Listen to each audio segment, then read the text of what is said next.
Hi welcome back to my channel. Tanuku నుండి సింధనూరు, సింధనూరు నుండి తణుకు వెళ్ళే ఏపీఎస్ఆర్టీసీ యొక్క సూపర్ లగ్జరీ బస్ ఇన్ఫర్మేషన్ తెలుసుకుందాం. ఈ బస్సు వచ్చేసి తణుకు డిపో చెందిన సూపర్ లగ్జరీ సర్వీస్ నంబర్ 4979. ఈ బస్సు వచ్చేసి తణుకు బస్ స్టేషన్లో మధ్యాహ్నం 2:25 బయలుదేరి మరుసటి రోజు ఉదయం 8:45 సింధనూరు చేరుకుంటుంది. మరి బస్సు ఎలా వెళ్తుందంటే వయా తాడేపల్లిగూడెం, ఏలూరు, హనుమాన్ జంక్షన్, విజయవాడ, గుంటూరు, నరసరావుపేట, వినుకొండ, త్రిపురాంతకం, కుంట, డోర్నాల, ఆత్మకూరు, నందికొట్కూరు, కర్నూలు, ఎమ్మిగనూరు, అదోని మీదుగా సింధనూరు చేరుకుంటుంది.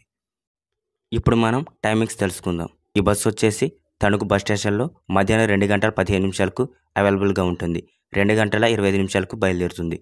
తాడేపల్లిగూడెం మధ్యాహ్నం 3:05, ఏలూరు సాయంత్రం 4:30, హనుమాన్ జంక్షన్ సాయంత్రం 4:56, విజయవాడ సాయంత్రం 6:18, గుంటూరు రాత్రి 7:26, నరసరావుపేట రాత్రి 8:50, వినుకొండ రాత్రి 9:25, త్రిపురాంతకం రాత్రి 11:30, కుంట రాత్రి 11:56, డోర్నాల రాత్రి 12:34, ఆత్మకూరు రాత్రి 2:26, నందికొట్కూరు రాత్రి 3:13, కర్నూలు ఉదయం 4:36, ఎమ్మిగనూరు ఉదయం 5:59, అదోని ఉదయం 6:43, సింధనూరు చేరుకునేసరికి ఉదయం 8:45 సమయం పడుతుంది.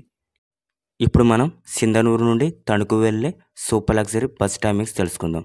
Service number 4980. ఈ బస్సు వచ్చేసి మధ్యాహ్నం 2 గంటలకు బయలుదేరుతుంది. అదోని సాయంత్రం 4:30, ఎమ్మిగనూరు సాయంత్రం 5:15, కర్నూలు రాత్రి 7:15, నందికొట్కూరు రాత్రి 8:15, ఆత్మకూరు రాత్రి 9:55, డోర్నాల రాత్రి 11:40, కుంట రాత్రి 12:10, త్రిపురాంతకం రాత్రి 12:35, వినుకొండ రాత్రి 1:15, నరసరావుపేట రాత్రి 2:25, గుంటూరు ఉదయం 3:30, విజయవాడ ఉదయం 4:50, హనుమాన్ జంక్షన్ ఉదయం 5:30, ఏలూరు ఉదయం 5:55, తాడేపల్లిగూడెం ఉదయం 7:15, తణుకు చేరుకునేసరికి ఉదయం 7:45 సమయం పడుతుంది. తణుకు నుండి సింధనూరు వెళ్ళడానికి 18:30 సమయం పడుతుంది. టోటల్ డిస్టెన్స్ 640 కిలోమీటర్లు. టికెట్ ఫేర్ 1200 రూపాయలు. ఫ్రెండ్స్, మీకు ఈ వీడియో నచ్చినట్లయితే please like and subscribe. Thanks for watching.